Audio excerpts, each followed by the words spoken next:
You know, Christmas is supposed to be a sumptuous feast that everyone eats together. Moderation is fine, but I feel sorry for my son. You may not know this, but when it's Christmas, I think chicken should be more fitting. Holly, my mother-in-law in a mocking voice, refused to eat the meal I had prepared for her. Immediately thereafter, my husband got up from his seat and took away the meal in front of my mother-in-law. I'm cutting off my ties with you. What? My husband announced shortly, leaving my mother-in-law in a daze. We left my parents-in-law's house. I'm Nicole, 30 years old, and I work in an office at a company. My husband Barry is 31 years old and works for another company.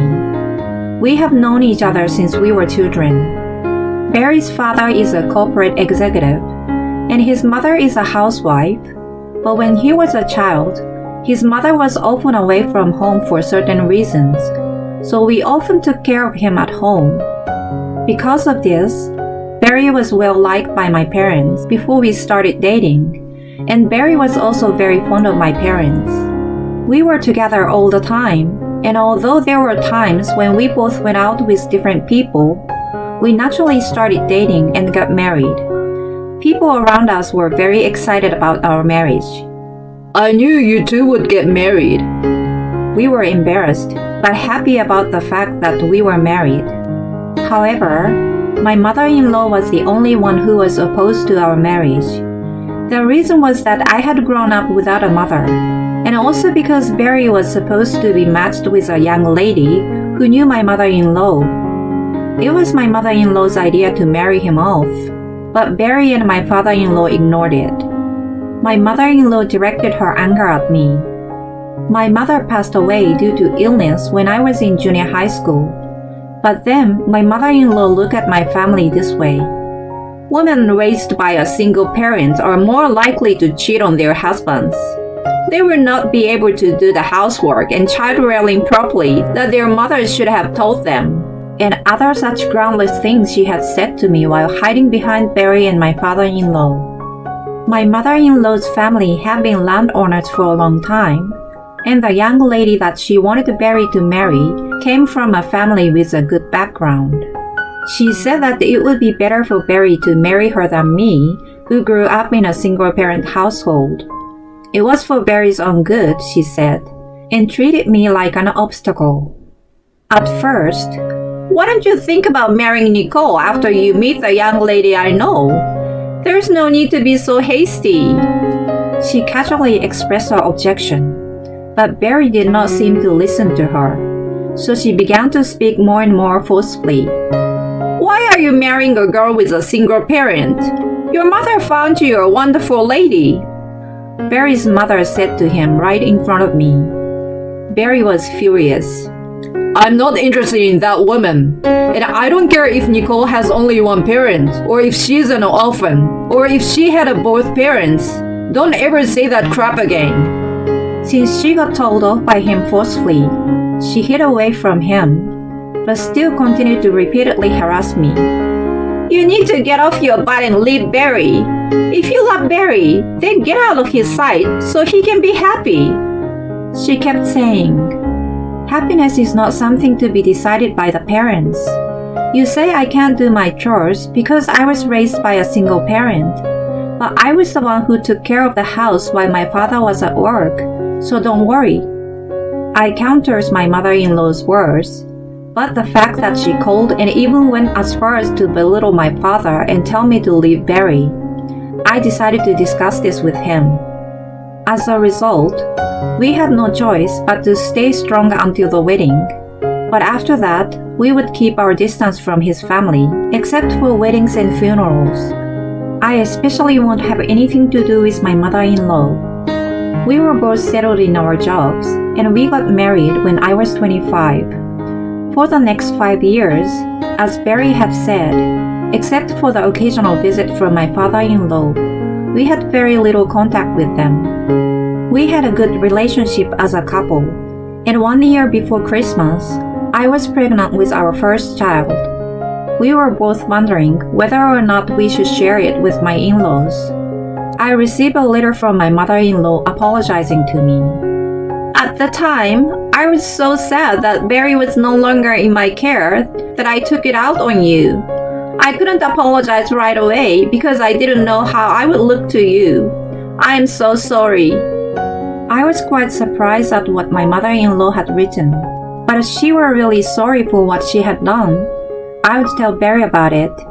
And then, on Christmas Eve, we would decide to go to my in-laws' house and tell them about the pregnancy. I'm still not sure if I can trust everything in her letter, but we'll have to tell them about the baby eventually. We'll see how things go this Christmas. Barry was being cautious about improving his relationship with his parents.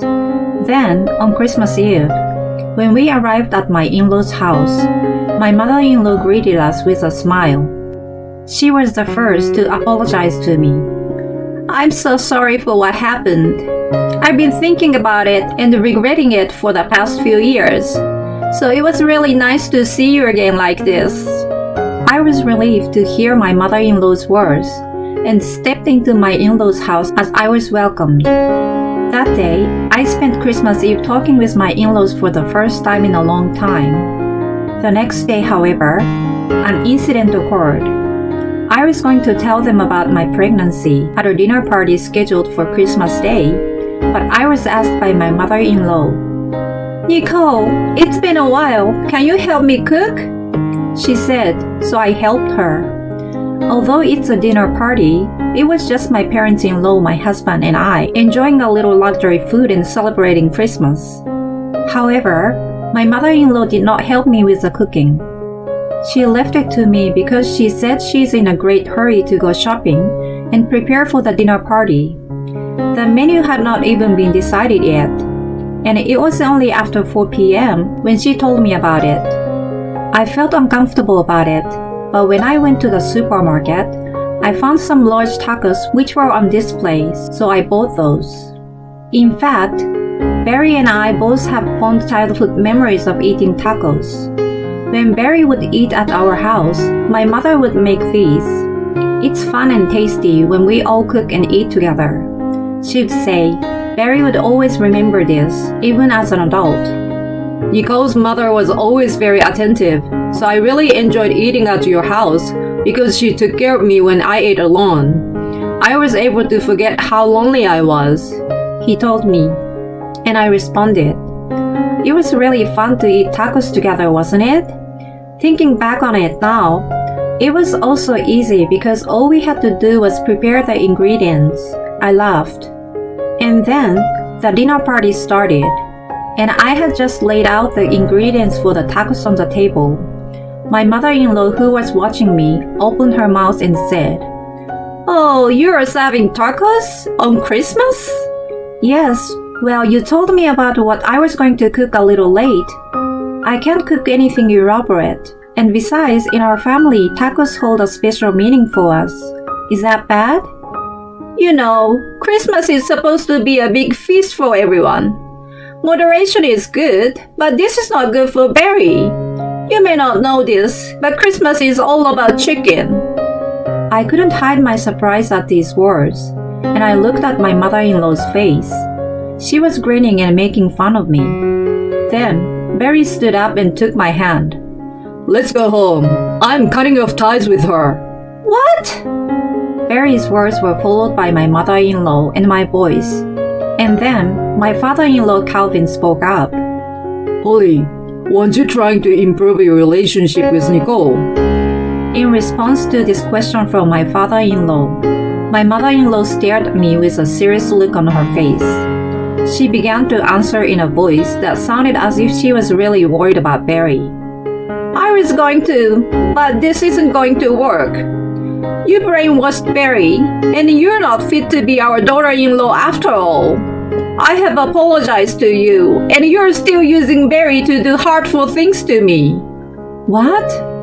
My mother-in-law's comment confused not only me, but also Barry and my father-in-law. According to my mother-in-law, she really wanted to improve her relationship with me.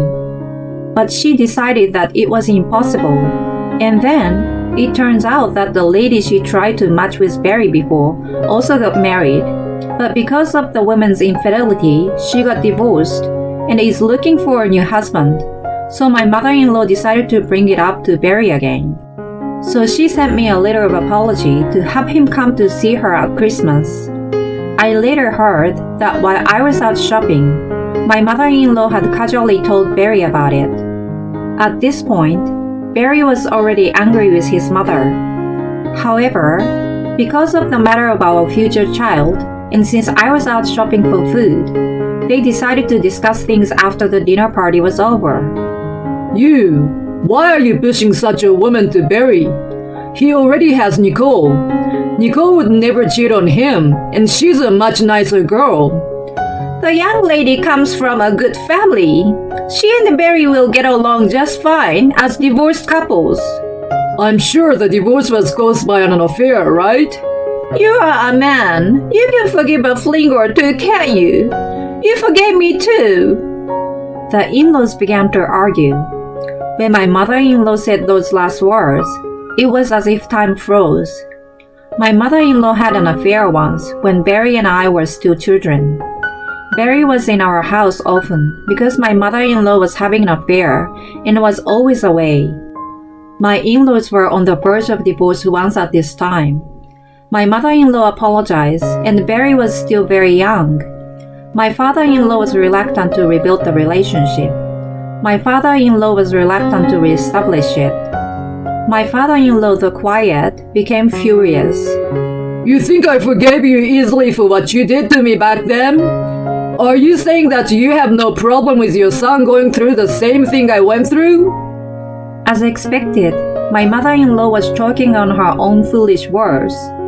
Holly, you have the nerve to say that I'm prone to cheating on my husband and to leave Barry because of your selfish prejudice of me being raised by a single parent, didn't you? You're from a good family, so why did you have an affair? Don't you think something's wrong with your attitude? Hearing my words, my mother-in-law became even more furious, saying I didn't know what I was talking about. And just when the mood of the place was getting bad, Barry spoke up. Did you ever think about how that must have felt at that moment? Or if I, who was only a child then, was feeling so lonely? You didn't think about all that, did you? At least, I would never marry a woman who would cheat on me, and I have no intention of leaving Nicole in the first place. I don't want to breathe the same air in this house with a woman like you. We are leaving. Barry's face was full of anger and contempt. I followed him, unable to speak. My mother-in-law tried to keep Barry back, but my father-in-law would have none of it. From inside the in-law's house, I could hear my mother-in-law frantically apologizing to my father-in-law. When we got home, I wish I could just tell Dad about the baby. But if he and Mom are going to be together, I don't want anything to do with it. I don't want Nicole involved either. I'm sorry you had to go through all this because of my parents. Barry lowered his head. You didn't do anything wrong, and you were just their child. You are innocent. I couldn't do anything but reply. Later that evening, as we were relaxing at home, Barry received a call from his mother. Barry seems to be arguing with her. I could tell from the way Barry was acting that the discussion between the in-laws was not going to end well for my mother-in-law. I sensed from Barry's behavior that the discussion between his parents had ended badly for his mother. My parents are getting a divorce. My dad was going to divorce her when I came of age, but he has been holding out until we got married so he wouldn't have to worry about us. Barry ended the call with a terribly tired look on his face and told me that his parents were divorcing. My mother-in-law called Barry for my father-in-law, who had told her he was getting a divorce. She tried to have Barry to convince his father to reconsider, and also to make amends with Barry's supposed marriage partner, still going on with her selfish way of thinking. Naturally, Barry rejected this, and even told his mother that he would refuse to have any further contact with her. He also said that he was considering legal action depending on the situation. I was appalled at my mother-in-law's brazenness. Barry's condition, rather than mentioning it, I'm quite concerned about his and my father-in-law's mental state, and I just hope that they would be able to separate themselves from my mother-in-law as soon as possible. A few days later, we received a call from my father-in-law. We invited him to our house and had a discussion about the future. According to my father-in-law, his divorce from my mother-in-law was final, and that she was going back to her hometown for the time being. However, it was discovered that the lady and my mother-in-law had been pursuing the marriage proposal with Barry on their own. This led to a lot of criticism from the people around her, so she is expected to soon be kicked out of her house.